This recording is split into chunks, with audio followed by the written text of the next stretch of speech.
2011 সালে তৃণমূল কংগ্রেস ক্ষমতায় আসার পর থেকে সমস্ত দপ্তর থেকে শুরু করে রাস্তাঘাটে তোলাবাজির অঙ্ক বেড়েই চলেছিল। তারপরেই সাধারণ মানুষ এইসব বিষয়গুলি ভালো চোখে না দেখার ফলে আজ তৃণমূল দলকে বঙ্গছাড়া হতে হয়েছে। আর তারপরে মুর্শিদাবাদের নলিনী বাগচি সেতু, যাকে বালিরঘাটের ব্রিজ বলা হয়, তৎসহ রানীনগর বিধানসভা এলাকার ইসলামপুর ভৈরব ব্রিজ, এই দুই জায়গায় বড় গাড়িতে শতাধিক, ছোট গাড়ি হলে 30 টাকা, 20 টাকা, 10 টাকা টোল আদায়ের নামে তোলাবাজি চলত। চক সদরঘাট ভৈরব নদী পারাপারের জন্য অবৈধভাবে গাড়ি এবং মানুষ মাথাপিছু নির্দিষ্ট টাকা তোলা হতো। টাকা না পেলে মহিলাদের গায়ে হাত তুলতে দ্বিধাবোধ করতো না এই তোলাবাজরা। রাজ্যে বিজেপি ক্ষমতায় আসার পরে বিজেপি কর্মীদের নির্দেশ দেওয়া হয় নিজের নিজের এলাকায় এসবগুলি বন্ধ করার জন্য। আর তার প্রতিবাদে সরব হয়ে এগুলি বন্ধ করেছে 2026-এ 63 রানীনগর বিধানসভার বিজেপি প্রার্থী রানা প্রতাপ সিংহ রায়, 63 রানীনগর বিধানসভার কনভেনার সুজিত কুমার ঘোষ সহ তাদের কর্মীরা। আজ 63 রানীনগর বিধানসভা বিজেপি প্রার্থী রানা প্রতাপ সিংহ রায় এবং 63 রানীনগর বিধানসভা বিজেপির কনভেনার সুজিত ঘোষ সাংবাদিকদের মুখোমুখি হয়ে কি জানালেন শুনুন। আমরা যে প্রেস মিটটা করতে যাচ্ছি একটাই কারণ হচ্ছে যে আপনারা দেখছেন যে কিছু অসামাজিক লোক বিজেপির ঝান্ডা ধরে গেরুয়া আবির খেলে তৃণমূল থেকে আসা দুষ্কৃতীরা অন্যায়ভাবে আমাদের পতাকা ধরে কিছু অসামাজিক কাজ করে চলেছে। কোনো সময় দেখছেন পঞ্চায়েত, কোনো সময় দেখছেন রাস্তাঘাটে হেনস্থা, এসবগুলো বিজেপি দল করে না, মানে বরখাস্ত করে এগুলোকে। এরা অসামাজিক সমাজের সাথে যুক্ত। এরা কোনো আমাদের ভারতীয় জনতা পার্টির আদর্শ বা নীতির মধ্যে না। এরা তৃণমূল থেকে আসা বা কংগ্রেস থেকে আসা বা সিপিএম থেকে আসা। এরা এখন সরকার এসেছে, তাই রং বদলের চেষ্টা করে এই ভারতীয় জনতা পার্টিকে কলঙ্কিত করার চেষ্টা করছে। তো আমাদের রাজ্য সভাপতি, জেলা সভাপতি এবং আমাদের মুখ্যমন্ত্রী যে আমাদেরকে বার্তা পাঠিয়েছে, তাতে আমাদের যেসব কর্মী, আমাদের বুথ সভাপতি, আমাদের মণ্ডল প্রেসিডেন্ট, শক্তি কেন্দ্রের প্রমুখ, ইনচার্জ, লিডার যারা আছে, তাদের কাছে একটাই বার্তা যে আপনারা এই সব প্রলোভনে পা দিবেন না।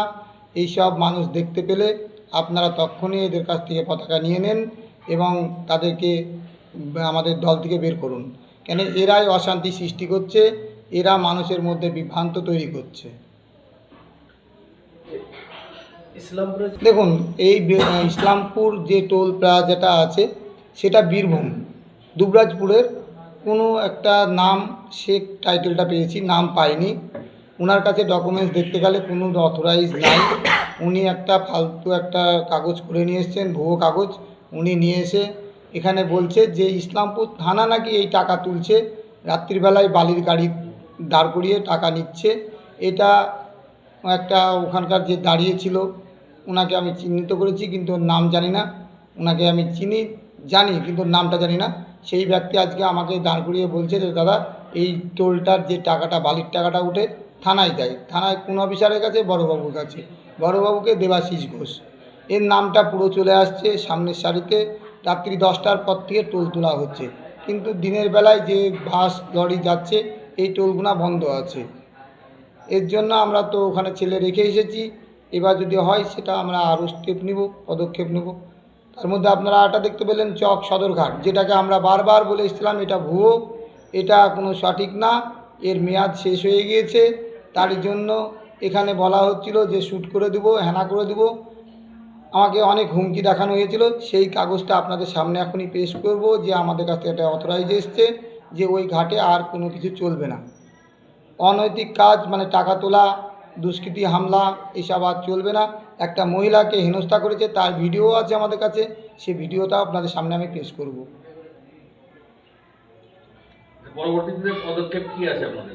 আমাদের পদক্ষেপ হচ্ছে যে সুস্থ সমাজ, সুস্থ সরকার, প্রশাসনের হাতে যে ক্ষমতা ছিল, সেই প্রশাসনের যে ক্ষমতার জন্য প্রশাসন দুটো জগন্নাথ করেছিল, টেবিলের তলায় ঢুকে গিয়েছিল।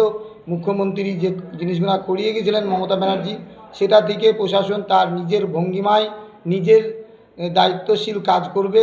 এই প্রশাসনের কাছে এই বার্তা যে আপনারা আপনাদের সহভূমিকায় আপনারা প্রশাসন চালান।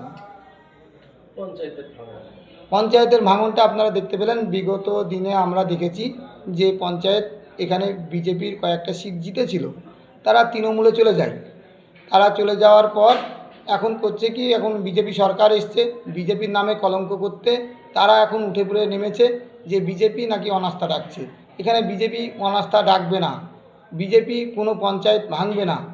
পঞ্চায়েত যদি ভাঙার চেষ্টা হয় বা পঞ্চায়েত যদি কিছু করা হয়, যতক্ষণ সিএম যতক্ষণ অর্ডার না দিচ্ছে, আমাদের মুখ্যমন্ত্রী এবং আমাদের রাজ্য সভাপতি এবং জেলা সভাপতি যতক্ষণ আমাদের কাছে বার্তা না আসছে, এইসব ব্যাপারে আমরা কোনো হস্তক্ষেপ করব না। কেউ যদি দল বিরোধী কাজ করে তাকে দল থেকে বহিষ্কার করা হবে। দিতে চাই যে আমরা কোনো অনৈতিক কাজের সঙ্গে জড়িত হব না। কেউ যেন কোথাও অশান্তি সৃষ্টি না করে, কোথাও আমাদের ছেলেরা যুক্ত থাকবে না। আমরা এসেছি একটা বদল করতে, কারোর বদলা নিতে নয়। আমাদের যে দুর্নীতির সরকার ছিল বিগত দিনে, সেটাকে আমরা পরিবর্তন করে জনগণের কাছে আমরা সুস্থ সমাজ পরিবেশ ফিরিয়ে দেব, এই আশ্বাস নিয়ে আমরা এসেছি। আগামী দিনে আপনার পরিকল্পনা কি আছে? আগামী দিনে এই বিধানসভা তথা গোটা পশ্চিমবঙ্গে যাতে আমাদের সুশাসন প্রতিষ্ঠিত হয়, তার প্রয়াস আমরা চালিয়ে যাব। এই যে 15 বছর ধরে তৃণমূল ক্ষমতায় থাকার পর মানে পশ্চিমবঙ্গের অনেক কিছু ক্ষতি করে গেছে, সেইগুলো মানে কতটা আপনারা মানে সুরাহা করতে পারবেন এই বিষয়ে? এই বিষয়ে আমাদের কেন্দ্র এবং রাজ্য ডবল ইঞ্জিন সরকার আমরা পেয়েছি দীর্ঘদিন পরে, এবং দলের যে ইস্তেহার ছিল তাতে প্রতিশ্রুতিবদ্ধ ছিল এবং সেগুলো পালন করার জন্য আজকে প্রথম ক্যাবিনেটেই মুখ্যমন্ত্রী যে বার্তাগুলো দিয়েছেন, তাতে করে খুব সুন্দর আগামী দিন উপহার দিবেন, এটা আমরা আশা করি। বলছি লক্ষ্মীর ভান্ডার ডবল করে দেওয়ার কথা ছিল, সেটা কি ডবল হবে? অবশ্যই হবে। অন্নপূর্ণা ভাণ্ডার রূপে সে আমাদের প্রকল্প অবশ্যই ডবল হবে। তাহলে কি লক্ষ্মীর ভান্ডার ওটা মুছে যাবে নামটা? না, লক্ষ্মীর ভাণ্ডার নাম মুছে গেলেও আমাদের অন্নপূর্ণা ভাণ্ডার আমাদের মহিলার ওই একই অ্যাকাউন্ট পাবে? হ্যাঁ, সেম অ্যাকাউন্টেই টাকা কনভার্ট হবে। আচ্ছা, কত টাকা করে দেওয়া হবে? 3000 টাকা করে দেওয়া হবে।